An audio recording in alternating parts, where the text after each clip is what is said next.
Prophase complete हो गया। तो प्रोफेज से रिलेटेड कोई क्वेरी है? अर्ली मेटाफेज भी देखा हमने, थोड़ा इंट्रोडक्टरी देख लिया था।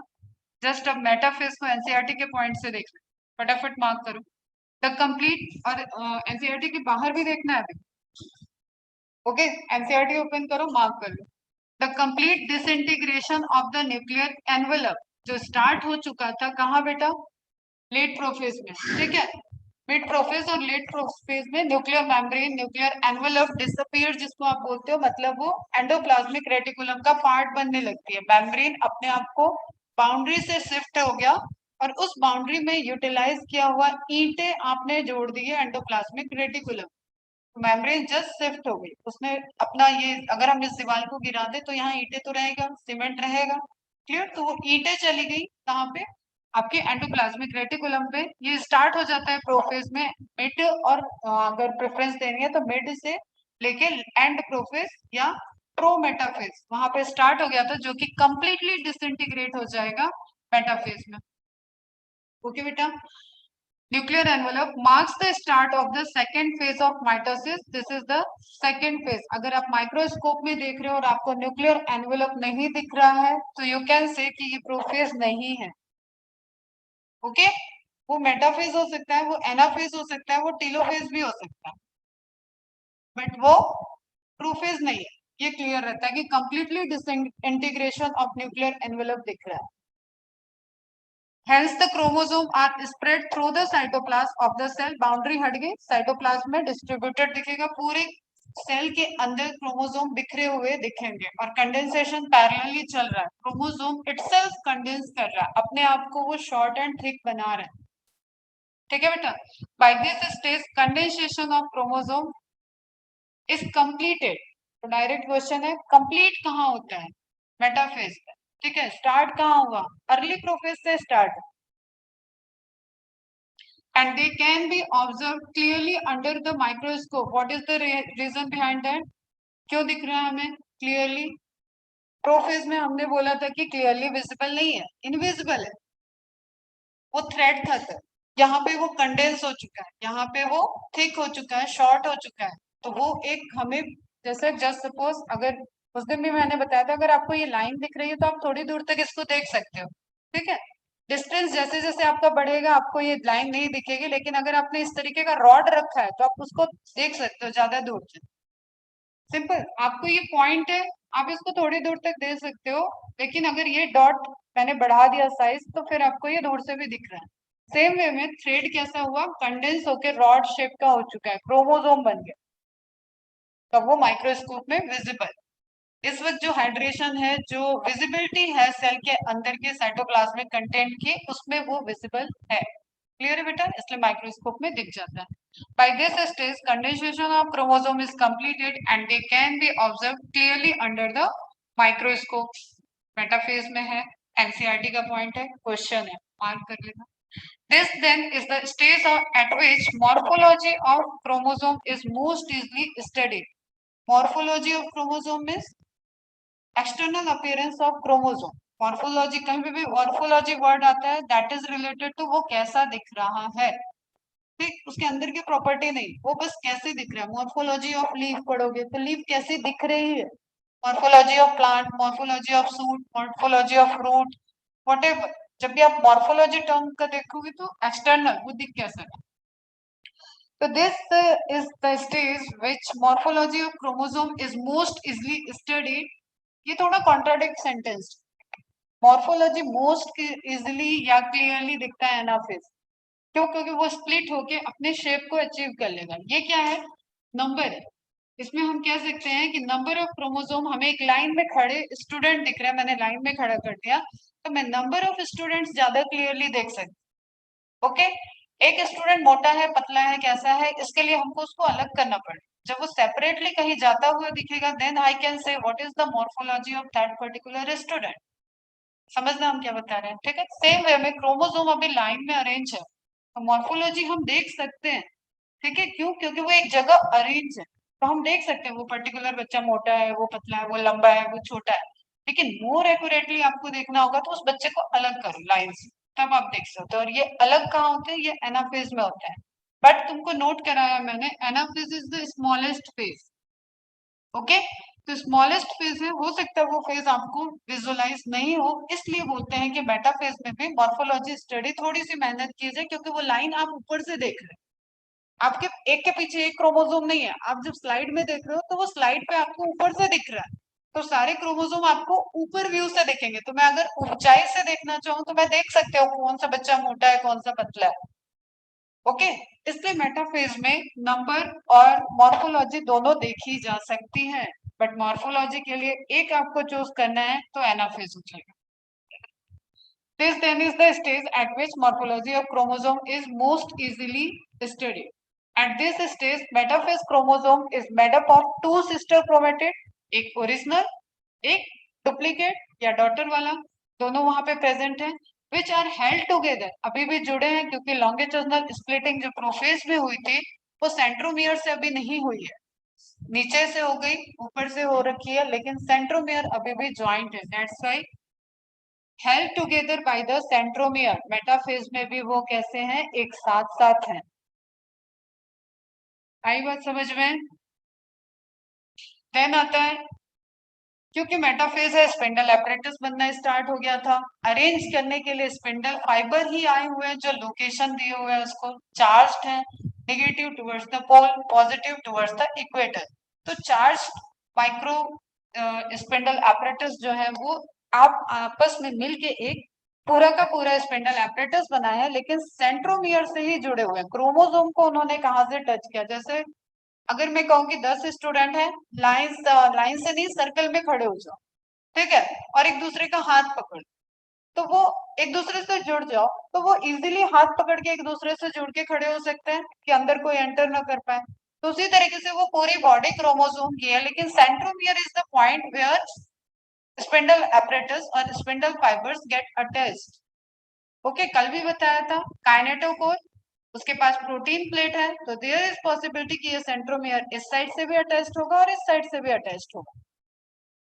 दोनों तरफ सेंट्रियोल है, यहाँ से भी माइक्रो स्पिंडल फाइबर्स आ रहे हैं, यहाँ से भी फाइबर्स आ रहे हैं। क्लियर? क्रोमोसोम के किस जगह पे अटैच किया उन्होंने, सेंट्रोमियर पे। सेंट्रोमियर के पास ऐसा क्या है, काइनेटोकोर प्रोटीन्स की प्लेट है, चार्ज ट्यूबुलिन मॉलिक्यूल चार्ज है, काइनेटोकोर चार्ज है, जब वो पॉजिटिव आया तो इसको नेगेटिव मिलेगा, दोनों के बीच में बॉन्डिंग बन जाए। ठीक है, अब कुछ जैसे आप कुएं से पानी निकालने की स्टोरी या कहीं देखे होंगे, तो उसमें बकेट जो है उसको रस्सी से बांधनी पड़ती है, ऐसे नहीं कि पानी फेंक दिया बकेट और वो भर के बाहर आ जाएगा। There is a connection between button bucket and the person, तो वो कनेक्शन थ्रेड के थ्रू बना हुआ है, रस्सी के थ्रू, रोप के थ्रू, तो रोप को बकेट में टाई करना पड़ा था। तो क्रोमोसोम को खींच के अपनी तरफ लाना है, सेंट्रियोल अपने साइड लाएगा ताकि बीच में डिवीजन हो जाए, आधे आधे। ठीक है बेटा, तो वो रस्सी कौन सी है, spindle fibre. This structures small disc shape structure, underline कर लेना, डायरेक्ट पूछा जाएगा। तो दैट स्ट्रक्चर इज काइनेटोकोर्स। दो होता है, एक क्रोमोसोम में दो होगा, एक राइट एक left. Clear? At the surface of centromeres are called kinetochore. Kinetin protein है, काइनेटिक एक्टिविटी करेगा, दैट्स व्हाई इसको काइनेटोकोर बोलते हैं। These structures serve as the site of attachment of spindle fibers formed by the spindle fibers. ठीक है, microtubule में tubulin protein, ये hidden information है जो ऑलरेडी आपको दी गई है। To the chromosome that are moved into the position at the centre of the cell, पहले अरेंज करना है, मेटाफेज पढ़ रहे हैं अभी, तो किधर ले जाना है, centre of the cell, equator पे, जो सबसे वाइडेस्ट पार्ट है उस पे अरेंज करना है। Hence, the metaphase is characterized by all the chromosome coming lie at the equator. Okay, underline lie at the equator with one chromatid of each chromosome connected by its kinetochore to spindle fibers from one pole and its sister chromatid connected by its kinetochore to spindle fibers from the opposite pole. वही जो हम बोल रहे हैं वही चीजें लिखी हुई है। एक क्रोमोसोम है, क्रोमोसोम के बाद एक दो सिस्टर क्रोमेटिड है, तो एक सिस्टर क्रोमेटिड एक साइड के सेंट्रियोल के पोल से आने वाले स्पिंडल फाइबर से अटैच्ड होगा, दूसरे साइड वाले सिस्टर क्रोमेटिड दूसरे साइड से अटैच्ड होगा। सिंपल एक इमेज देख लेते हैं।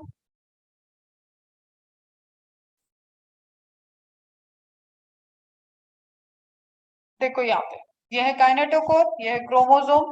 क्रोमोसोम के बीच का स्ट्रक्चर जहां से वो भी स्प्लिट नहीं हुए हैं, अलग नहीं हुए हैं, दैट इज सेंट्रोमियर। ये एक सिस्टर क्रोमेटिड है, सिस्टर क्रोमेटिड है, ये दूसरी सिस्टर क्रोमेटिड, दोनों एक दूसरे की बहनें हैं। क्लियर है? ये एक पेरेंटल डीएनए है, ये डुप्लीकेट डीएनए, ये पेरेंटल डीएनए होगा तो ये डुप्लीकेट डीएनए। सिंपल सी थ्योरी हमारी यही कह रही है कि amount of DNA is 4C। Okay, metaphase में बस हमें क्या करना है, काइनेटोकोर से फाइबर्स को अटैच करके लेके आना है कि वो इक्वेटर पे अरेंज हो जाए और चेक पॉइंट पे उनकी चेक हो जाए कि सारा यहाँ तक का प्रोसेस प्रॉपर हो चुका है या नहीं। सारा जो यहाँ तक का क्रोमोसोम का अभी स्प्लिटिंग और condensation, arrangement, number of chromosome, ये सब एक्यूरेट है या नहीं।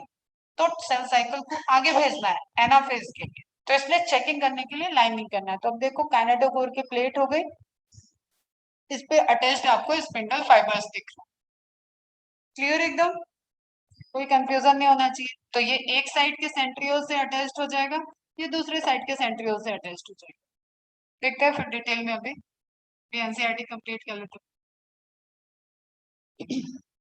The plane of alignment of the chromosome at metaphase is referred to as the metaphase plate। ये जो डायरेक्ट क्वेश्चन है बेटा, MPYQ है, आया हुआ क्वेश्चन है। इस पूरे स्ट्रक्चर को, अलाइनमेंट को क्या बोला गया, metaphase plate. The plane of alignment of the chromosome at metaphase, जो क्रोमोसोम का अलाइनमेंट है, उस अलाइनमेंट के बाद जो स्ट्रक्चर दिख रहा है, दैट इज मेटाफेजिक प्लेट। तो metaphasic plate is reported in which stage, answer is metaphase. इसको स्पिंडल अपरेटस प्लेट भी बोलते हैं, तो that is again metaphasic plate. इसको माइटोटिक प्लेट बोलेंगे, that is again metaphasic plate. ठीक है, जहां पे अरेंजमेंट हो रखा है। The key feature of metaphase are spindle fibres attach to kinetochore of chromosome. सिर्फ जुड़े हैं, अभी टूटे तो है नहीं, तो अटैच्ड आएगा। Clear? Chromosomes are moved to spindle equator and get aligned along the metaphasic plate through spindle fibers to both poles। ये conclude point हो गया, तो ये characteristics बन जाएंगे। ओके, अब ये टेक्स्ट हो गया वहां पे कवर।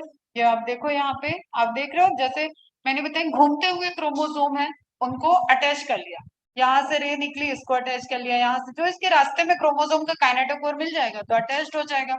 अदरवाइज बहुत सारे फाइबर अभी यहाँ से यहाँ भी जा रहे हैं, ऐसे भी फाइबर्स हैं, आपको उन पर फोकस नहीं करना है।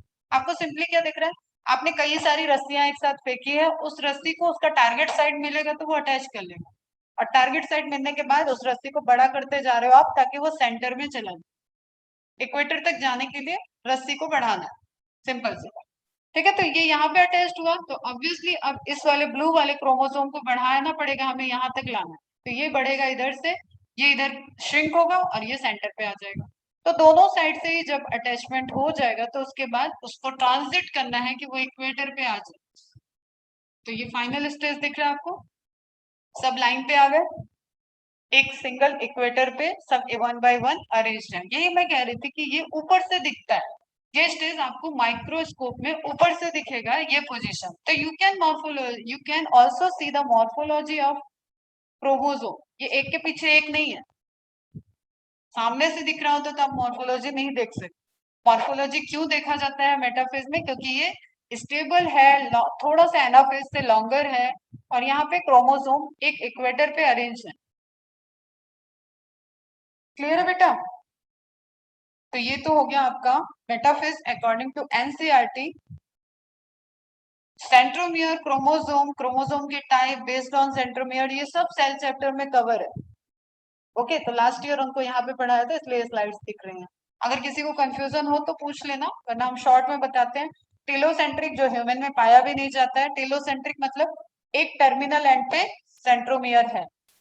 ओके, उसके ऊपर कोई क्रोमोसोम की आर्म नहीं है, दैट इज टेलोसेंट्रिक। एक्रोसेंट्रिक, यहाँ से अगर आप देखो मेटासेंट्रिक से, तो एकदम मिड, स्लाइटली मिड, और एक बहुत छोटा, एक बहुत बड़ा टर्मिनल के पहले।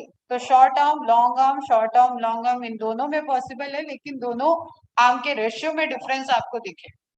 ठीक है, तो एक टुवर्ड्स द टर्मिनल एंड आपको सेंट्रोमियर दिखेगा, देन दैट इज एक्रोसेंट्रिक। और जो एकदम सेंटर में है वो मेटासेंट्रिक, और जो थोड़ा सा मेटासेंट्रिक से आगे पीछे है वो हो जाएगा सब मेटासेंट्रिक। सेंटर में है लेकिन सब है, टर्मिनल, थोड़ा सा टर्मिनल है, एक्रो नहीं है, मेटा भी नहीं है, दोनों के बीच में। क्लियर? तो जस्ट साइज इसी सेंट्रोमियर, क्योंकि जो जहां से जुड़ा है, जैसे तुम्हारे पास ये थ्रेड है, तुमको मैं बोलूं बेटा यहाँ से पकड़ के खींचो तो इसका एक अलग शेप जाएगा, तुमको मैं बोलूं यहाँ से पकड़ के खींचो तो अलग शेप जाएगा, तुमको बोलूंगी बेटा यहाँ से पकड़ के खींच दो तो आपको अलग शेप मिलेगा। जस्ट यहाँ से देखो सेंटर वाले से, तो इसका ये शेप बन गया। क्लियर है? इस वाले से खींचा आपने तो ये छोटी आर्म दिख रही है आपको, ये बड़ी आर्म दिख रही है, ये वाला, ये बन गया। इसमें इधर से खींचा हमने तो ये वाली छोटी आर्म हो गई, ये वाली बड़ी आर्म हो जाएगी। एक एक को फोकस करोगे तो उसे में आपको कोई वी शेप दिखेगा, कोई एल शेप दिखेगा, कोई जे शेप दिखेगा, और जिसमें कोई आर्म ही नहीं है वो आई शेप दिखेगा। तो ये सब आपको सेल चैप्टर में कवर है। अब मेटाफेज के एक्स्ट्रा पॉइंट्स देखते हैं। It takes around 1% time of the total cell cycle. Longest phase prophase, smallest phase anaphase. Clear? Metaphase 1% time ले रहा है total cell cycle. It is characterized by the complete formation of nuclear spindle apparatus। अब characteristics में ये सारे statement आ जाएंगे, आपको right wrong उसमें से फाइंड आउट करना पड़ेगा। ठीक है, तो ध्यान से एकदम देखो। Complete formation of nuclear spindle apparatus हुआ, हाँ हुआ, तभी तो अरेंज हुआ। न्यूक्लियर मेम्ब्रेन हट गई, सेंट्रियल पोजीशन पे जो चले गए थे उस पे, उससे स्पिंडल फाइबर निकलने लगे थे, वो स्पिंडल फाइबर इक्वेटर तक की लेंथ के बन गए, सारे क्रोमोसोम सेंटर में आ गए हैं, इक्वेटर फुल्ली अलाइंड हो चुका है उस पे क्रोमोसोम, एस्टर रेस बन चुके हैं। एनिमल का केस होगा तो एस्टर रेस बनी होगी, तो पूरा आपको जो एस्टर रेस से लेके एक एस्टर रेस से दूसरे एस्टर रेस तक का स्पिंडल एपरेटस था, उसका कंप्लीट फॉर्मेशन आपको मेटाफेज में दिखेगा, अर्ली मेटाफेज में नहीं। ठीक है, ट्रांजिशन फेज के बाद। In metaphase stage, the chromosome arrange themselves on the equator of the nuclear spindle apparatus। Same he statement को दूसरे तरीके से बोल रहे हैं। Equator is the broadest part of the nuclear spindle apparatus।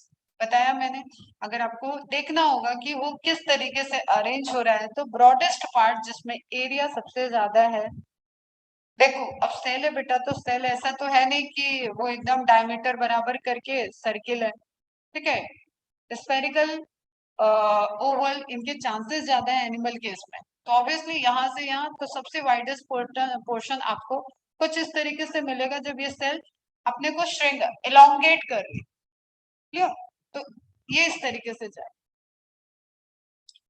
The spindle fibres get attach to the centromere.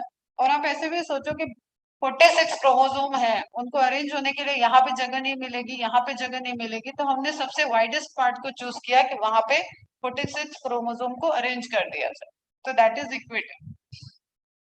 The spindle fibres,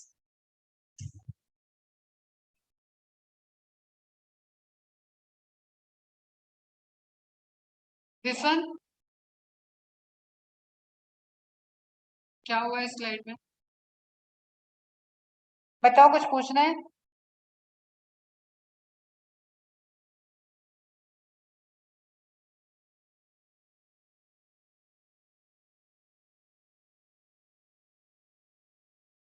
बदमाश, lecture के बीच में तुमको स्क्रीनशॉट।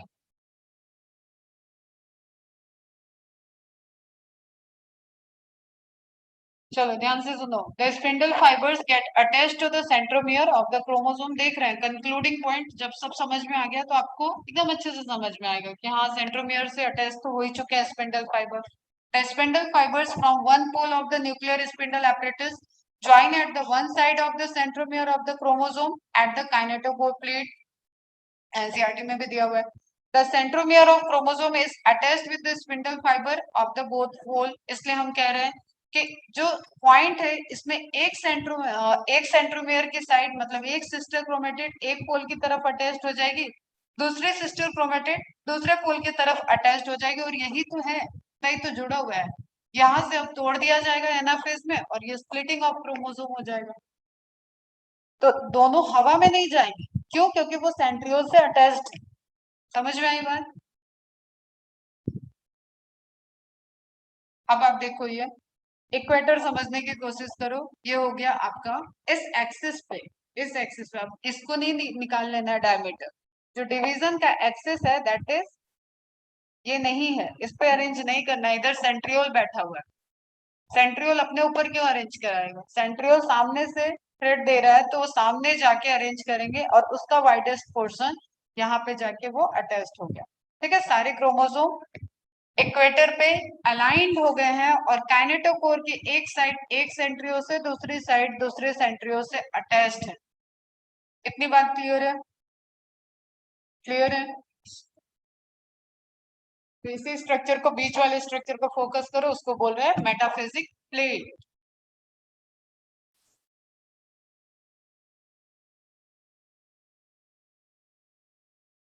अब सिंपल सी चीज, ये कोई प्लेट नहीं है वहां पे, इस स्ट्रक्चर को मेटाफिजिक प्लेट कह रहे हैं।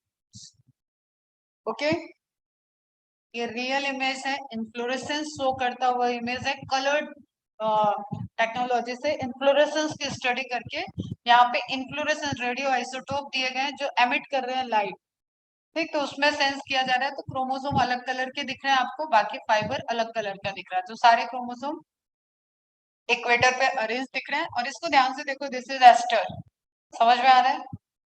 ये आगे की तरफ इक्वेटर की तरफ जा रहा है और ये जो प्लाज्मा मेम्ब्रेन की तरफ होगा ये क्या हो गया आपका? एस्टर रेस बना रहा है, मतलब पूरा स्टार शेप स्ट्रक्चर दिख रहा है।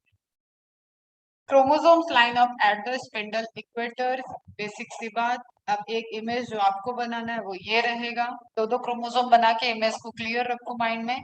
At metaphase stage, the chromosome shows maximum condensation, final condensation, complete condensation, कुछ भी बोले, that is metaphase.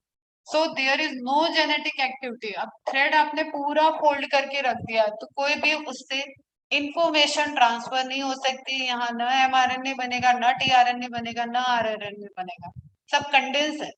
ठीक है, वो जा रहा है, वो कहीं जाने की तैयारी नहीं कर रहा है, वो जा रहा है। क्लियर? तो no genetic activity expressed in this phase means no transcription. Simple सी बात, टेक्निकल टर्म इसके लिए लिखना है। तो यहाँ पे कोई भी ट्रांसक्रिप्शन नहीं चल रहा है और रेप्लिकेशन तो ऑब्वियसली नहीं चल रहा है। डीएनए अपने को रेप्लिकेट नहीं कर सकता है क्योंकि वो कंडेंस हो चुका है। क्लियर है बच्चा? The metaphase gives the best count of chromosome. एक चीज आपको देखना है, तो this is for the counting, anaphase for the shape. Counting and shape both, then आप फंस जाओगे। ओके, मेटाफिज क्लियर है बेटा? समझ में आ गया सबको? अब क्या करना है, एनाफिज शॉर्टेस्ट क्यों है? क्योंकि सारी अरेंजमेंट हो रखी है, थ्रेड जाके जुड़े हुए, बस खींचना ही तो है। अपने साइड खींच लेना है, अपने अपने साइड खींचेंगे तो ये बीच से स्प्लिट हो जाएंगे सेंट्रोमियर वाले position. It is the shortest phase of cell cycle, 0.5% time of cell cycle takes in anaphase. This phase is characterised by the splitting of centromere. बाकी पूरी जगह जो आप पी आर्म क्यू आर्म देख रहे हो वहां से तो वो ऑलरेडी स्प्लिट है, तभी तो क्रोमोसोम आपको इस तरीके का स्ट्रक्चर दिख रहा है बेटा। ऐसा स्ट्रक्चर दिख रहा है क्यों? क्योंकि आर्म्स तो फ्री है, यहां से जुड़ा हुआ है और ये दोनों तरफ से स्पिंडल फाइबर से जुड़ गया। तो नाउ व्हाट, स्प्लिट कराना है इसको, इतनी ताकत लगाओ कि ये टूट जाए जहां से जुड़े। That is the splitting of centromere. Chromosome नहीं, सेंट्रोमियर। अगर दो ऑप्शन दिया है, splitting of chromosome and splitting of centromere, तो ब्रॉडली वी कैन से कि यहाँ स्प्लिटिंग ऑफ क्रोमोसोम कंप्लीट हो रहा है। जो लॉन्गिट्यूडनली हुआ था वो यहीं से अभी रह गया, लेकिन स्पेसिफिक अगर दिया हुआ है स्प्लिटिंग ऑफ सेंट्रोमियर तो वो तो दे ही दिया कि कहाँ से वो क्रोमोसोम जुड़ा था। ठीक है, तो इसको प्रेफरेंस देनी है splitting of centromere. In anaphase stage, the spindle fibers which are attached to the centromere undergoes in contraction. Spindle fibre जो अटैच थे, जो फैले हुए थे और इक्वेटर तक गए थे, उनको अपनी डिस्टेंस कम करनी पड़ेगी। देखो, पतंग उड़ाते हुए देखा है किसी ने? पतंग उड़ाया है या उड़ाते हुए काइट फ्लाई करते हुए देखा है? तो कैसे होता है, धागे को चरखी से रिलीज करते जाते हैं, हाइट बढ़ती जाती है, पतंग ऊंची उड़ रही। ठीक है, शाम ढल गया, पतंग किसी ने काटी नहीं तो भी घर जाना है ना, तब उसी धागे को आप फोल्ड करोगे अपने चरखे में वापस और देन घर चले जाओगे। पतंग कट गई तो बचे हुए जितना धागा, मांझा जो भी बोलते हो, उसको आप बाइंड अप करते हो और दूसरी पतंग लाओगे, अगले दिन फिर से शुरू हो जाओ। तो दैट इज सेम। कि ये हो गई आपकी पतंग, ये उड़ रही थी, इसको प्रॉपर प्लेस पे ले जाके इक्वेटर पे छोड़ दिया था, now it's come to move, वापस चलना। तो इसको ताकत लगा के खींच लिया, क्योंकि वहां पे दो क्रोमोसोम है, दोनों क्रोमेटिड है, दोनों को स्प्लिट करा दिया और अपने धागे को समेट लिया। समझ में आया बच्चों? तो ये पॉइंट समझना, स्पिंडल फाइबर्स का कॉन्ट्रैक्शन होना चाहिए, जो आप फाइबर्स, चार्ज फाइबर्स आपने जोड़ा है उनका कॉन्ट्रैक्शन होगा, और जैसे ही अपना काम कर लेंगे फिर से ये टूट जाएंगे और ये माइक्रोट्यूब्यूल साइटोस्केलेटन में चले जाएंगे। सब अपने आप को इंटरचेंज करते रहते हैं। Stages of mitosis, anaphase, sister chromatids move apart after the splitting of centromere. Simple, एक लाइन में एनाफेज एक्सप्लेन हो जाता है, इसलिए ये शॉर्टेस्ट भी है। देखो अब इमेज में ध्यान से, यहाँ पे रहता तो ये ऐसा था सेल, ये वाइडेस्ट पोर्शन था। अभी इसको साइटोकाइनेसिस को भी इसमें शो कर रहा है थोड़ा इनिशियल, क्योंकि सभी ट्रांजिशन होता है बेटा। तो साइटोप्लाज्म भी अपना फरो मेथड को अप्लाई करने लगे। क्लियर? अब टीलोफेज आने वाला है, तो टीलोफेज और एनाफेज के बीच में ट्रांजिशन रहेगा। एनाफेज लेफ्ट साइड में मेटाफेज से ट्रांजिशन शो करेगी, एंड राइट साइड में टीलोफेज के साथ साइड ट्रांजिशन शो करेगी। क्लियर है बेटा? तो ये आपको दिख रहा है। अब ये जब यहाँ तक था तो इसकी लेंथ कितनी रही होगी इस थ्रेड की? यहाँ तक आएगी बेटा। इसको सबको खींच लिया, अंदर कर लिया, तो सब कंडेंस्ड हो गया, कॉन्ट्रैक्ट हो गया। क्लियर है? और क्रोमोसोम एक साइड में पहुंच गया। अब देखो, अब सेंट्रियोल कहाँ रहता है? न्यूक्लियर मेम्ब्रेन के बाहर। अब बस यहाँ पे न्यूक्लियर मेम्ब्रेन वापस आ जाएगी, तो सेंट्रियोल सेंटर में, क्रोमोसोम न्यूक्लियस के अंदर, यहाँ से प्लाज्मा मेम्ब्रेन, हो गया साइटोकाइनेसिस, एंड आ जाएगा। क्लियर है? मेन जो इंपॉर्टेंट होता है that is prophase and metaphase. ये देखो अब ध्यान से, स्प्लिटिंग हो गई, स्प्लिटिंग के बाद ये अपने अपने डायरेक्शन में मूव कर रहे हैं। अब वो न्यूक्लियर स्पिंडल एपरेटस जो इसको टच ही नहीं किए थे वो वहीं पे प्रेजेंट। ओके, क्लियर है? तो मेटाफेज इक्वेटोरियल था, एनाफेज में स्प्लिटिंग है towards the centrosome, towards the centriole, दोनों मूव करेंगे chromosome. Each centromere divides and the new chromosome, क्योंकि वो डिवाइड हो गया है, and number of centromere explain the number of chromosome. तो दो सेंट्रोमियर आपको सेल में दिख रहे हैं। ये जब एक साथ था तो बेटा यहाँ पे देखो, ये एक सेंट्रोमियर था, अब ये एक इसके साथ आ रहा है, एक इसके साथ आ रहा है, तो एक सेंट्रोमियर मतलब एक क्रोमोसोम, दो क्रोमोसोम। तो this is the tricky question कि मैम आपने तो बोला था 46 क्रोमोसोम से ऊपर गए तो हम तो ह्यूमन रहेंगे ही नहीं। बेटा ये रहेगा नहीं, ये साइटोकाइनेसिस में चला जाए। So at the telophase stage, you can say these chromatid as young chromosome. तो डायरेक्ट क्वेश्चन है कि आपको 92 क्रोमोसोम नंबर किस स्टेज में दिखेगा? तो सोचो कि हाय तौबा मच जाएगा कि 96 92 कहाँ से आ गया।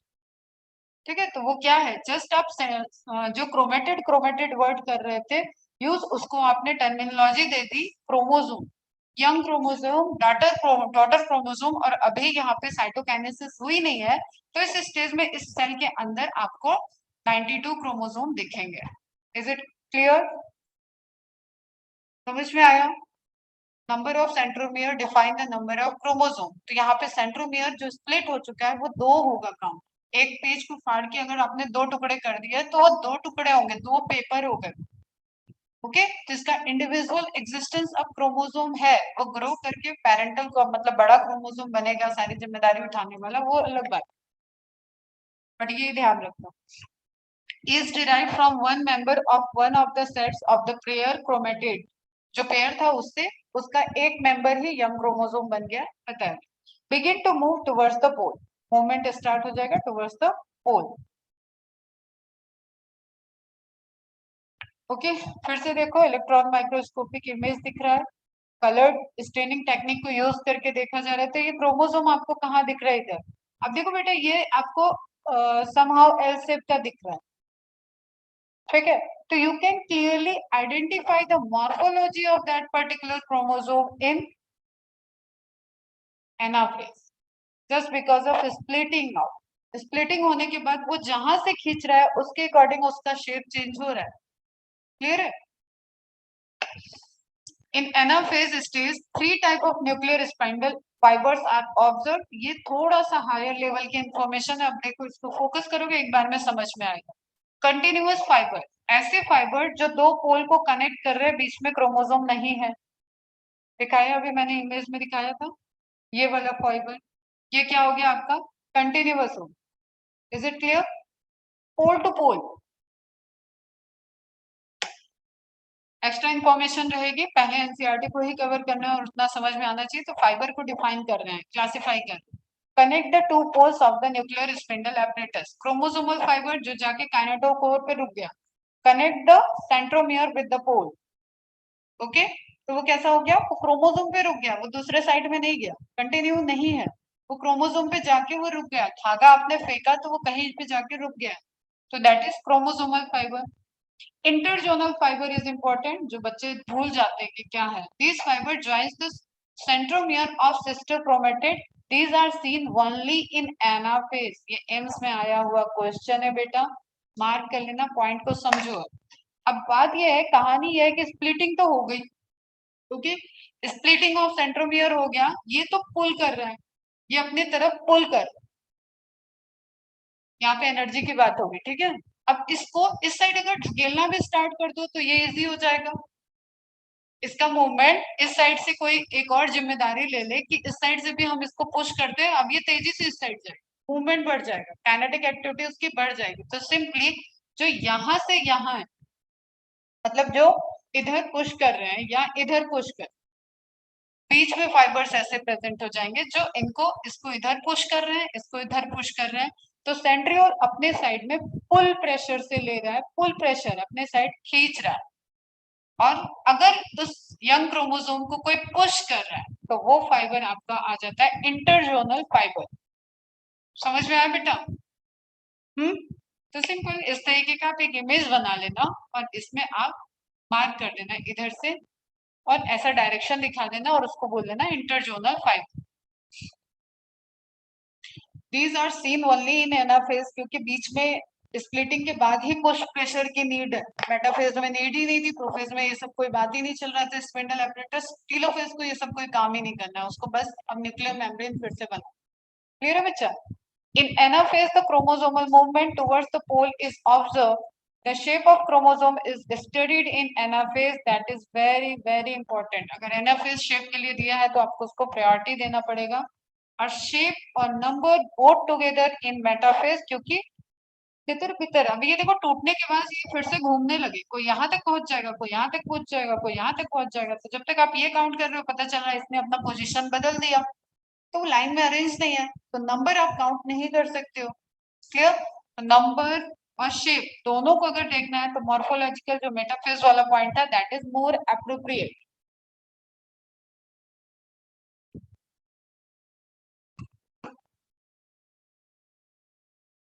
ओके, यहाँ पे ध्यान दो आप, दिस इज सेंट्रोमियर जिसका स्प्लिटिंग हो गया है, तो ये अब एक यंग क्रोमोसोम है। चलो हम कुछ लेबल कर रहे हैं ताकि तुम लोग को ये सॉल्व करने में हेल्प करेगा क्वेश्चन। यंग क्रोमोसोम है, इसी को आप सिस्टर क्रोमेटिड कह रहे थे, ओके। सेंट्रोमियर 2 हो गए तो क्रोमोसोम भी 2 हो गए, तो यंग क्रोमोसोम है। इस केस में आप 46 क्रोमोसोम के अलावा इसको 92 क्रोमोसोम भी कह सकते हो, okay. And then amount of DNA पे बात कर लें तो 2C हो गया, एक क्रोमोसोम अपने अमाउंट ऑफ नॉर्मल डीएनए पे जा चुका है वापस, तो 4C से 2C हो चुका है, ये भी ध्यान रखना। फिर फाइबर्स की बात करें तो ये वाला फाइबर कंटिन्यूअस, कॉन्टिन्यूअस, ये वाला फाइबर क्रोमोसोमल, जो क्रोमोसोम से अटैच्ड है, काइनेटोकोर से अटैच्ड है, chromosomal fibre. And this one is interzonal, ये बन रहा है जो, दिस इज इंटरजोनल, और ये सिर्फ और सिर्फ आपको एनाफेज में रिपोर्टेड रहेगा। ये आपको डिजाइनिंग रंगोली की दिख रही है, that is aster, aster formation है। एंड ये आपका सेंट्रियोल है, ये आपका सेंट्रियोल है, ये आपका इक्वेटर है। और मूवमेंट ऑफ क्रोमोसोम्स रिपोर्टेड हो रहा है यहाँ। क्लियर? इधर से पुल, ये पुल है, इधर से पुश है।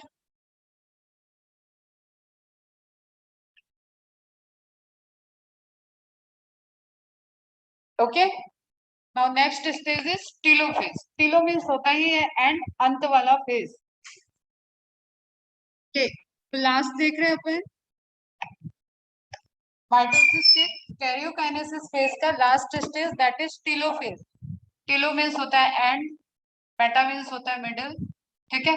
And phase telophase, it makes 1 to 1.5% time of total cell cycle. 0.5% जिसमें गया वही शॉर्टेस्ट हो गया बेटा आपका anaphase. It begins when the chromosomes have reached the poles.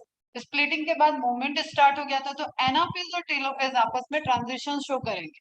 Okay, जब टुवर्ड्स द पोल पहुंच जाएंगे तो that is the late anaphase भी आप उसको कह सकते हो, और इनिशियल टेलोफेज भी कह सकते हो।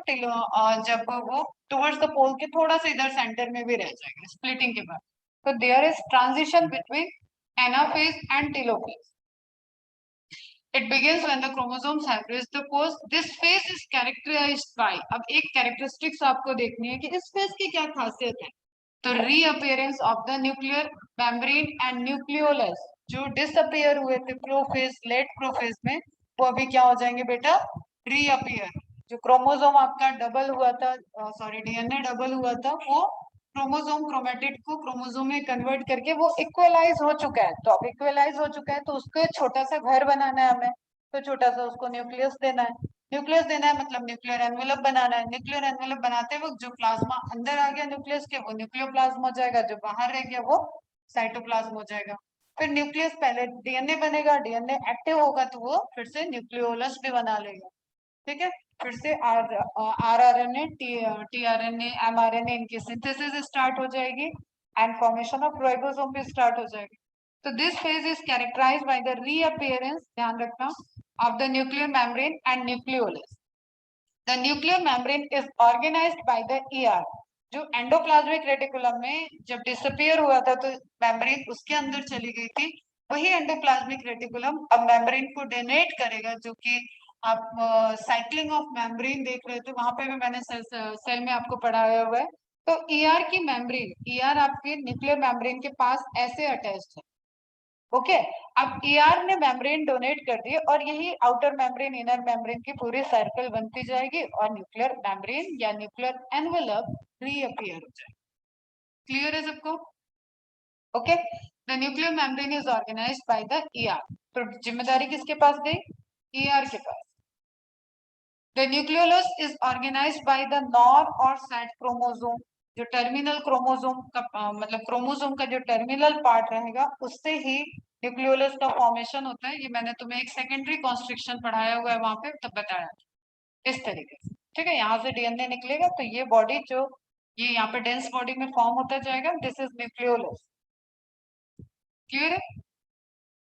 At the end of telophase, the chromosome uncoil and expand. अब उसको काम भी तो करना है, वो coil ही रहेगा, rod shape में रहेगा, तो genetic information का जो transcription रुका हुआ है वो रुका ही रहेगा। अब जिम्मेदारी लेना है, ठीक है। जिम्मेदारी लेना है मतलब जिसलिए वो डिवाइड किया था उसकी जिम्मेदारी अब इस पे बनती है कि वो फिर से अपने आप को सेपरेट करे।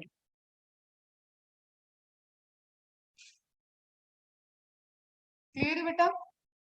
At the end of telophase, the chromosome uncoil and expand and these unites and form chromatin reticulum. कहाँ इसको अलग किया गया था? प्रोफेज में, अर्ली प्रोफेज में रेटिकुलम से हटा के कंडेंसेशन की तरफ ले गए थे। अब chromatin is functional part, functional form, part नहीं फॉर्म ऑफ द डीएनए। तो उस डीएनए को अपना काम करना है तो वो पहले फंक्शनल फॉर्म में आएगा, तो क्रोमोसोम से क्रोमेटिन में कन्वर्जन हो जाएगा। सिंपल, समझ में आ रही है बात? Chromatin to chromosome functional form disrupted.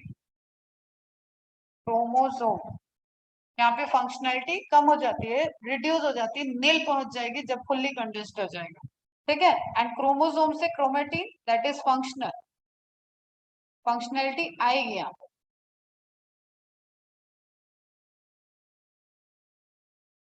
समझ में आई बात? हाँ, एंड ड्यूरिंग द कंडेंसेशन बेटा जब जो थ्रेड ओपन रहेगा वो फंक्शन कर सकता है, उसकी अपनी यूनिट होती है कि उसके पास ट्रांसक्रिप्शनल साइट है। तो डीएनए पे कई जगह ट्रांसक्रिप्शनल साइट होती है, अगर वो साइट ओपन है तो वो फंक्शन कर सकते। लेकिन ऑब्वियसली आपको पता है कि पूरा थ्रेड कंडेंस हो रहा है तो कई साइट उस कंडेंसेशन के अंदर चली जाएगी। The microtubules of nuclear spindle apparatus get separated, disassemble हो जाएंगे, सो दिस डिसअपियर, और वो साइटोस्केलेटन का पार्ट बन जाएंगे। Okay, telophase cytoplasmic division occurs and telophase किसके साथ ट्रांजिशन करता है? साइटोकाइनेसिस के साथ। Telophase is the end of the karyokinesis and it transit with the cytokinesis. जो आपने साइकिल में सीक्वेंस लिखा है वहां पे कैरियोकाइनेसिस के बाद सीक्वेंस स्टार्ट होता है साइटोकाइनेसिस का। तो साइटोकाइनेसिस के साथ ओवरलैप करेगा, ट्रांजिशन फेज को शो करेगा। तो साइटोप्लाज्मिक डिवीजन भी टेलोफेज में रिपोर्टेड होता है। ओके, अगेन इमेज देखो, एनाफेज स्प्लिटिंग था, स्प्लिटिंग के बाद ये दोनों डायरेक्शन में मूव कर रहा था। टेलोफेज, टेलोफेज अब यहाँ पे आपको थोड़ा सा मैसी सा हो गया है जस्ट बिकॉज ऑफ जो कलर है। देखो यहाँ पे ब्लू कलर आपको दिख रहा है कि क्रोमोसोम है, वो कलर यहाँ पे पहुंच चुका है। और ये क्या है? माइक्रोट्यूब्यूल के थ्रेड है, पोलर माइक्रोट्यूब्यूल्स। ठीक है, तो ऐसा नहीं समझना है कि वो स्पिंडल अपरेटस फिर से बन रहा है, वो डिस्ट्रीब्यूट हो रहा है, तो अब अपने काम के अकॉर्डिंग चला जाएगा। पोलर माइक्रोट्यूब्यूल्स, क्रोमोसोम्स, सिंपल आप ये वाली इमेज फोकस करो तो polar microtubules as it is वहां पे अभी प्रेजेंट है, वो डिसइंटीग्रेट होंगे, वो अलग अलग पार्टिसिपेट करेंगे अपने स्ट्रक्चर के अकॉर्डिंग। और क्रोमोसोम अपना एंड फेज पे पहुंच चुका है, एंड पे पहुंच चुका है, पोलर एंड पे पहुंच गया। क्लियर है बेटा? तो कैरेक्टरिस्टिक्स देखोगे तो kinetochore microtubule site short and anaphase में देखा हमने, separating chromosome to opposite poles, polar microtubules elongate preparing cell for the cytokinesis. Place भी देना है उसको, अगर ये एनिमल सेल है, ऑब्वियसली एस्टर देख रहे थे हम, तो एनिमल सेल है तो फरो बनाना भी इसको है, तो वो सारे काम में लग जाएगा। टेलोफेज में फाइनली क्या हुआ? Chromosome reach poles of the cells, kinetochore disappears, जरूरत नहीं है अब उसकी, पहुंचा दिया उसने जगह पे। Polar microtubules continue to elongate for the formation of sulphur, preparing cell for cytokinesis. Nuclear membrane reforms, nucleolus reappear, chromosome decondense. Simple, short and sweet. सब चीज इवेंट आपको पता होना चाहिए कि यहाँ पे क्या क्या हो गया। अब सेल अपने नॉर्मल स्टेट की तरफ जा रही है, तो आपको देखा, ये देखो न्यूक्लियोलस का फॉर्मेशन स्टार्ट। जो भी नॉन क्रोमोसोम होंगे न्यूक्लियोलस में, मैंने बताया है कि एक न्यूक्लियोलस भी हो सकता है, एक से ज्यादा भी हो सकता है, डिपेंड कि किस तरीके का सेकेंडरी कॉन्स्ट्रिक्शन क्रोमोसोम में प्रेजेंट है या नहीं।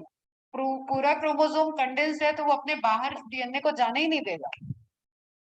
जिस क्रोमोसोम में डीएनए बाहर की तरफ निकल रहा है वहां पे पॉसिबिलिटी है न्यूक्लियोलस के फॉर्मेशन के लिए, तो न्यूक्लियोलस बन रहा है।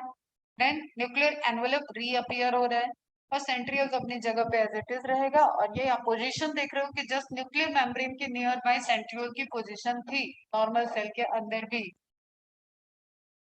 ओके बच्चा, तो यहाँ तक ये स्ट्रक्चर क्या था? Sister chromatid. Again I repeat, ये सिस्टर क्रोमेटिड है जब तक ये जुड़े हुए हैं। जब ये सेपरेट हो गए हैं तो due to the number of centromere is 2, they are 2 chromosome, or at this stage the chromosome number in human case is 92 chromosome. Reforming of nuclear envelope, decondensing of the chromosome, और धीरे धीरे वो reticulum में convert हो जाएगा, फिर से जैसे सेल थी वैसी ग्रोथ की तरफ जाएगी। Telophase, the separating chromosome E reach the post, telophase pauses into the next interphase। इसमें मैं देखो सीक्वेंस जो चल रहा है ना, 3 तरीके की स्लाइड चल रही है, एक स्टेनिंग वाली चल रही है, एक इस तरीके की रिटन वाली चल रही है, और एक आपका एनसीईआरटी चल रहा है। आपको 3 बार नहीं लिखना है, आपको क्लियर जिसमें short and sweet simple bullet form में अपने नोट्स कंप्लीट कर लेना। अब ये आपको लिखने की जरूरत नहीं है। क्रोमेटिन बिकम्स डिफ्यूज, डिफ्यूज क्यों हो जाएगा? थ्रेड हो गया, थ्रेड हो गया तो वो फिर से दिखना बंद हो जाएगा। ओके, क्लियर है? देखो यहाँ पे धीरे धीरे आपको न्यूक्लियर एनवेलप बनता हुआ दिख रहा है और ये सेल्फरो बनती हुई दिख रही है। तो ये पोजीशन डिसाइड करने वाली वही माइक्रोट्यूब्यूल है जो स्पिंडल एपरेटस बनाने में इलोंगेट हुए थे, वही डिसाइड करेंगे। सेंटर इज हियर, यहाँ से स्टार्ट करो तो दोनों सेल इक्वली डिवाइड होगी। फिर से पूरा रिकॉल करो बेटा। इंटरफेस प्रिपरेशन फेज था, इंटरफेज में तैयारी चल रही थी। न्यूक्लियस के अंदर डीएनए अपने को डिवाइड कर रहा था, डुप्लीकेट कर रहा था, एंड न्यूक्लियस के बाहर साइटोप्लाज्म में सेंट्रियोल्स डिवाइड हो रहे थे, सेंट्रोसोम डिवाइड हो रहा। क्लियर है? दोनों के डिवीजन के बाद, चेक पॉइंट के बाद वो गए प्रोफेज के लिए, एम फेज में गए। एम फेज का फर्स्ट फेज प्रोफेज। प्रोफेज में सबसे पहले कंडेंसेशन स्टार्ट हुआ अर्ली प्रोफेज में, और मूवमेंट ऑफ सेंट्रियोल्स स्टार्ट हुआ। ठीक, यही लेट प्रोफेज में क्या था कि न्यूक्लियर मेम्ब्रेन डिसअपियर हो गई थी और स्पिंडल फाइबर्स का बनना स्टार्ट हो गया था। तो जो वाइडेस्ट रेंज था इनका, widest farthest distance between the two centrioles, they decided the position of opposite poles. उस केस में ये रुक जाएंगे और अपोजिट पे डिसाइड हो जाएगा, और वहां से complete nuclear membrane disappear in metaphase and arrangement of chromosome and in equator at equator in metaphase, then splitting of centromere in anaphase, movement of daughter chromosome towards the post takes place in anaphase। इसमें important role play करेंगे spindle fibres, वो इन spindle fibre जो chromosome से attached होंगे, और वो इन spindle fibres जो chromosome को पुश करने के लिए वहां पे एनाफेज में फॉर्म हुए होंगे। क्लियर है? एनाफेज के बाद टेलोफेज। टेलोफेज में जस्ट क्रोमोसोम जो मूवमेंट स्टार्ट किए थे वो पोल के एंड पे पहुंच गए। पोल पे एंड पे पहुंचने पे पहले सबसे पहले काइनेटोकोर से उनकी रस्सी हटाई गई, छोड़ दिया गया, उनको फ्री कर दिया गया कि वो कंडेंस हो सकते हैं, ठीक है, सॉरी, रिकंडेंस, डिकंडेंस हो सकते हैं, लूज हो सकते हैं, थ्रेड में कन्वर्ट हो सकते हैं, और न्यूक्लियर मेम्ब्रेन का फॉर्मेशन, सेल फरो का फॉर्मेशन, एंड सेंट्रोसोम सेपरेटली अपने पोजीशन पे, ये सारा आपको एंड ऑफ टेलोफेज में दिखेगा। And it is the beginning of cytokinesis. Cytokinesis का एंड कैसे? पूरा ये फरो पार्टिसिपेट कर जाए, पूरा मूव कर जाए, इस साइड से इस साइड, इस साइड से इस साइड, सेंटर तक ये दोनों डिवाइड कर जाए, इसकी अपनी प्लाज्मा मेम्ब्रेन आ जाएगी, इसकी अपनी प्लाज्मा मेम्ब्रेन, और फाइनली ये सेपरेट हो गए एक एक सेल में। तो एक सेल से कहानी स्टार्ट हुई थी, 2 सेल में फॉर्म कन्वर्ट हो गई, यहाँ पे 4C अमाउंट हो गया था जो अगेन 2C में रिस्टोर हो गया, नॉर्मलाइज हो गया। क्लियर है? ये इजी वाला था, इसको बोलते हैं माइटोसिस।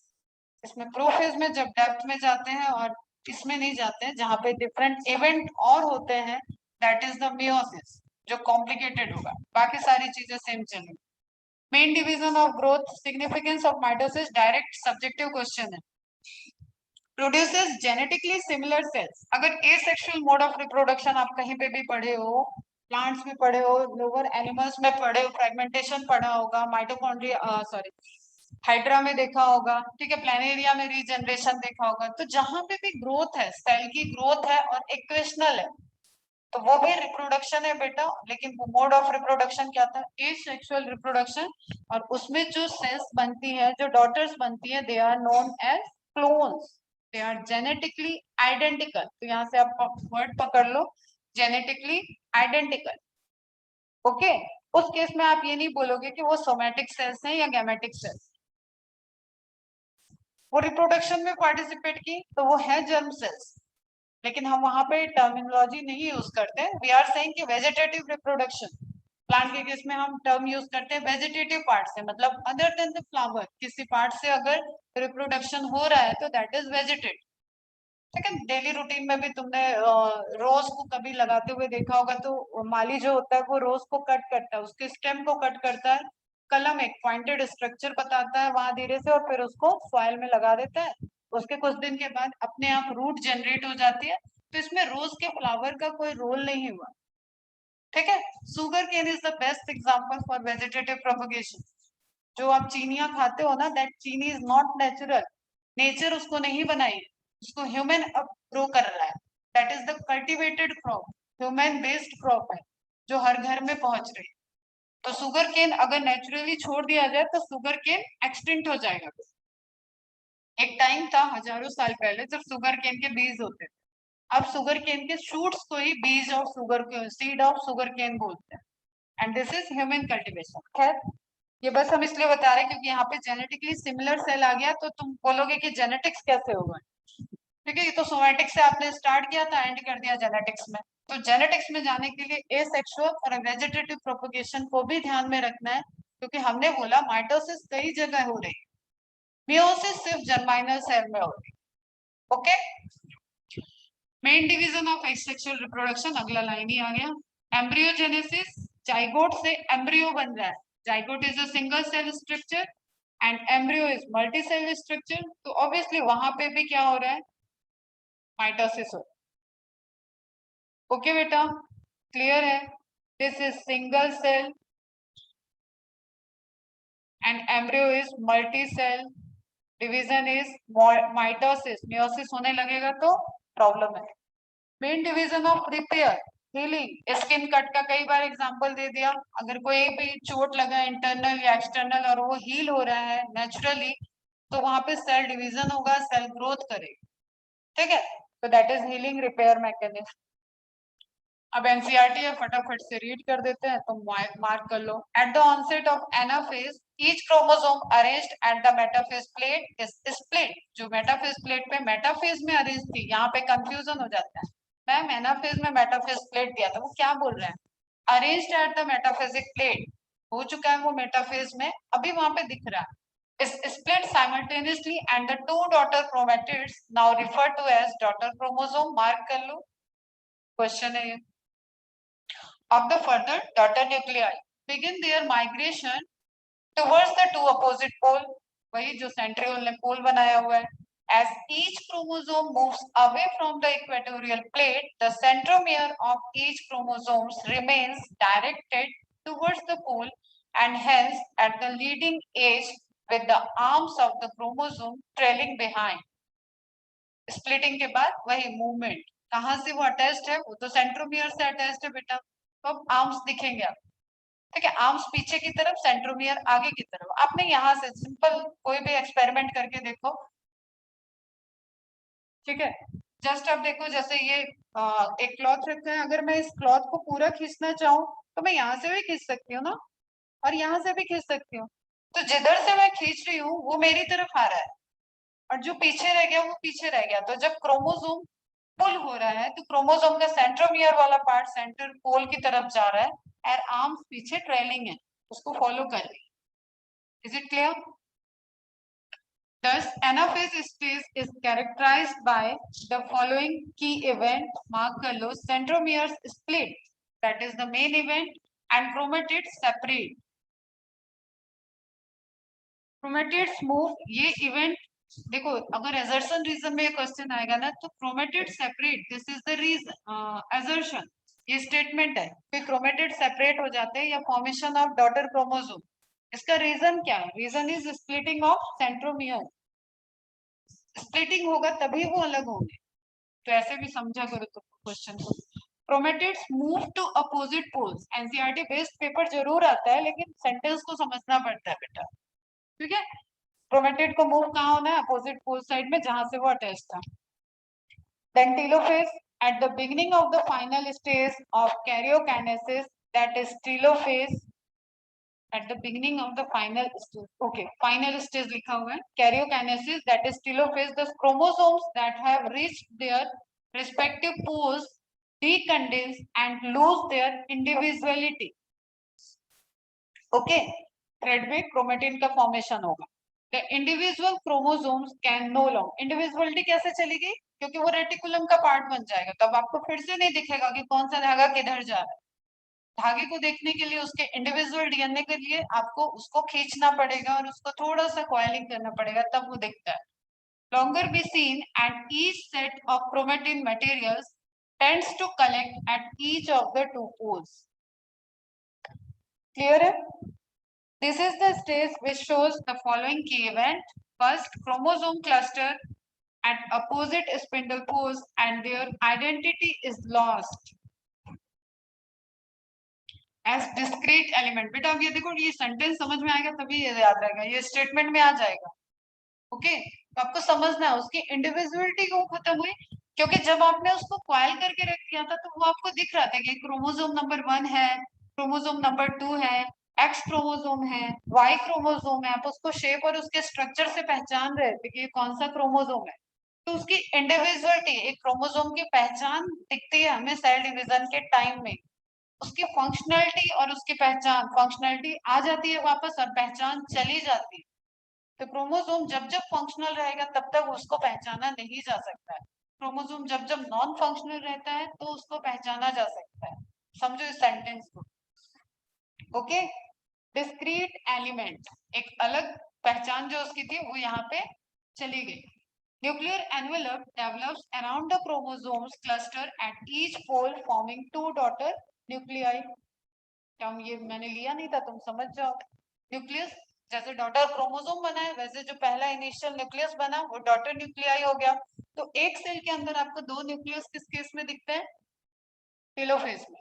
ये भी क्वेश्चन है, एक सेल के अंदर दो न्यूक्लियस किस केस में दिखेंगे? End of the telophase before the cytokinesis. दो न्यूक्लियस आ गए और न्यूक्लियस को आपने क्या बोला? Daughter nuclei. Nucleolus, Golgi complex and ER reform, सब दोबारा दिखने लगते हैं। ये दिखने लगते हैं, ये बनता है। गोल्जी ईआर तो ऑलरेडी वहां पे थे ही बेटा पूरे ड्यूरेशन। समझ में आ गया सबको? यहाँ तक क्लियर है? मार्किंग हो गई। ऑनलाइन बच्चा पार्टी क्लियर है? कुछ पूछना है? अब इनके फटाफट एमसीक्यू सॉल्व करो। जितना एमसीक्यू सॉल्व करोगे तुम लोग उतनी जल्दी ये चैप्टर पैकअप हो जाएगा। क्लियर है? Very good. बाकी सबको, तुम लोग को क्लियर? सब समझ में आ रहे सारे इवेंट? क्वेश्चन सॉल्व करोगे तो तुम्हें कॉम्बिनेशन ऑफ क्वेश्चन समझ में आएंगे। ऐसे इजी लगता है, जब कॉम्बिनेशन क्वेश्चंस पीवाईक्यूज देखोगे तो तुम्हें समझ में आएगा। सेल साइकिल जब मैं ए बी सी कैटेगरी बनवाती हूँ ना कि किसका कितना प्रिपेयर है उसके अकॉर्डिंग कैटेगरी डालो, तो सेल साइकिल यहाँ आता है बेटा। जस्ट बिकॉज सारे इवेंट मिक्स हो जाते हैं, आप उसको रिवाइज करो, आप उसको पीवाईक्यूज से बांध लो तो ये फिर कंप्लीट हो जाता है। एक बार को लंग्स की एक्टिविटी आपको समझ में आ गई तो वो ए में चलाएगा, हार्ट समझ में आ गया तो वो ए में है, ह्यूमन फिजियोलॉजी पूरी ए में होती है। ठीक, यही पे फील, क्योंकि डॉक्टर वाली फीलिंग आ जाती, तो वो सब मेहनत करके ये में डाल। ये बोरिंग लगता है, पता नहीं क्या क्या इवेंट, और जब हम कॉम्बिनेशन ऑफ क्वेश्चंस कराएंगे तो फिर वो मार्जिनल वाले जो एकदम closely related to correct options दिखते हैं, वहां पे मिस्टेक होती है।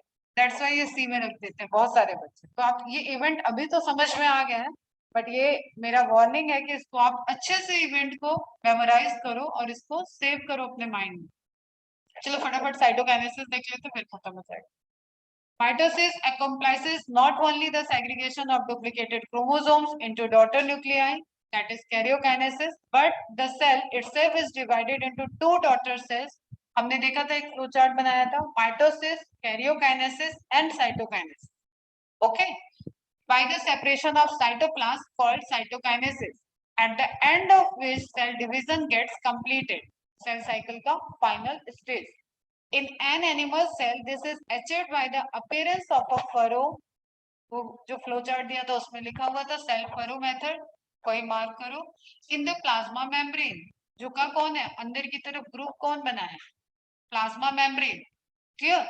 The furrow gradually depends towards the centre, इसलिए सेंट्रीपेटल होता है, and ultimately joins in the center, dividing the cells cytoplasm into two. Plasma membrane आ गई, बाउंड्री बना दिया उसने, बन गया एक का प्लाज्मा मेम्ब्रेन एक तरफ, एक का प्लाज्मा मेम्ब्रेन दूसरी तरफ.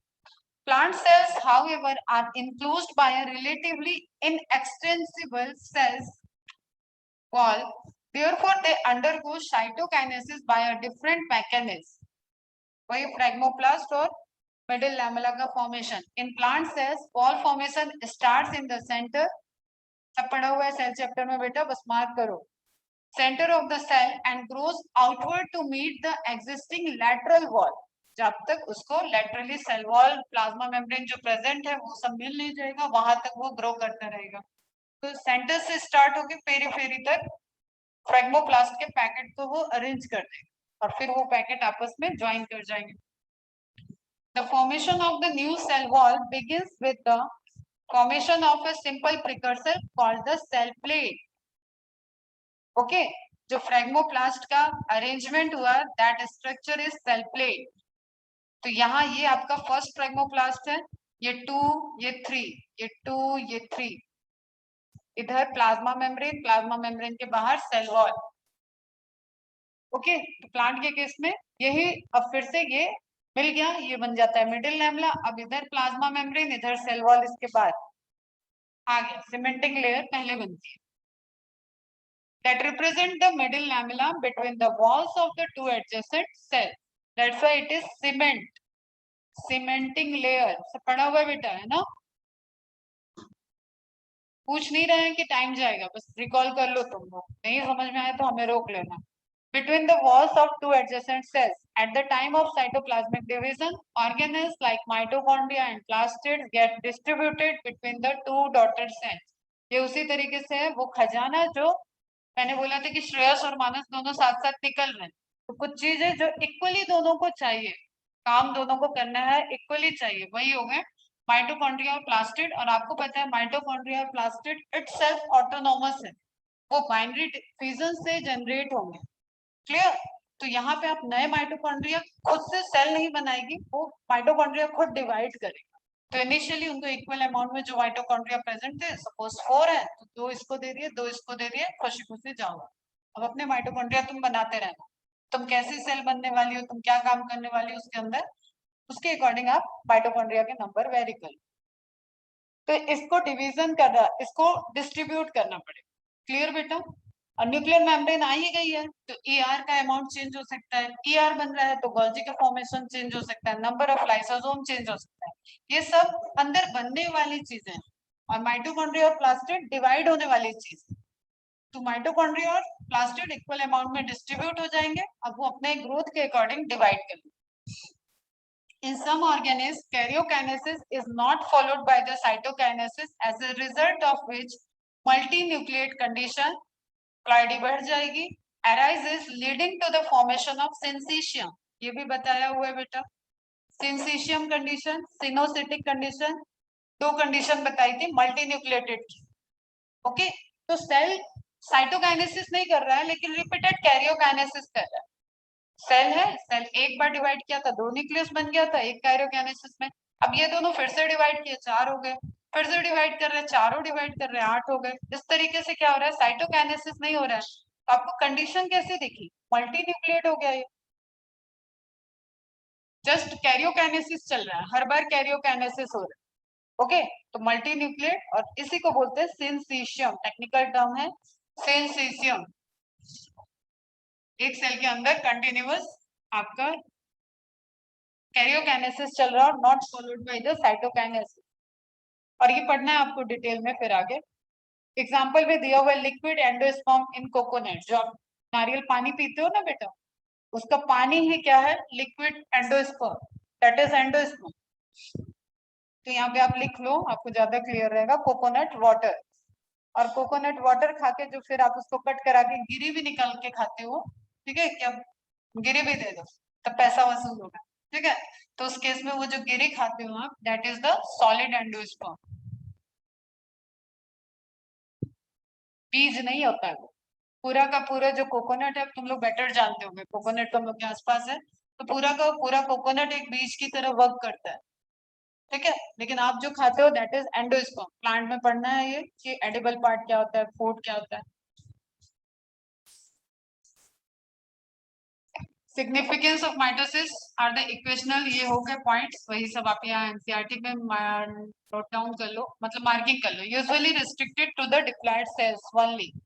एनिमल का केस है बेटा इसलिए रिस्ट्रिक्टेड लिख दिया है, बट आप नॉलेज अपनी रखो कि माइटोसिस हैप्लॉइड में भी हो सकता है, हैप्लॉइड हैप्लॉइड को फॉर्म कर सकता है प्लांट के केस. हाउएवर इन सम, देखो दिखा भी आगे, some lower plant and in some social insect like honey bee जो देखा था हम लोगों ने, haploid cells also divide by the mitosis. social insect छुपा हुआ है, कौन सा इंसेक्ट, हनी बी, जिससे हम शहद लेते हैं, दैट्स वाई वो सोशल इंसेक्ट है, वो पॉलिनेशन करता है. तो हम उससे जो जनरेशन आफ्टर जनरेशन, इधर के फ्लावर उधर, इधर के पेड़ उधर जा रहे हैं, उसमें वो इम्पोर्टेंट रोल प्ले करता है. Haploid cells also divide by the mitosis. It is very essential to understand the significance of this division is in the life of an organism. Are you aware of the some example where you have studied about the haploid and diploid insect? Animal kingdom में cover हो जाएगा बेटा. और honey bee का हमने आपको एक glimpse दिया ही हुआ है. ड्रोन में हैप्लॉइड है, वर्कर बी डिप्लॉयड है, वर्कर बी से ही एक बी कन्वर्ट हो जाती है क्वीन बी में, तो वो भी डिप्लॉयड होती है. Mitosis usually results in the production of diploid daughter cells with identical genetic complement. That is, आपको बताया मैंने कि 2n से 2x clones, asexual reproduction वो भी है ये. The growth of multicellular organisms is due to mitosis. अगर growth के लिए आपकी height बढ़ रही है, आपके muscles बढ़ रही है, कौन सा division responsible है? That is mitosis.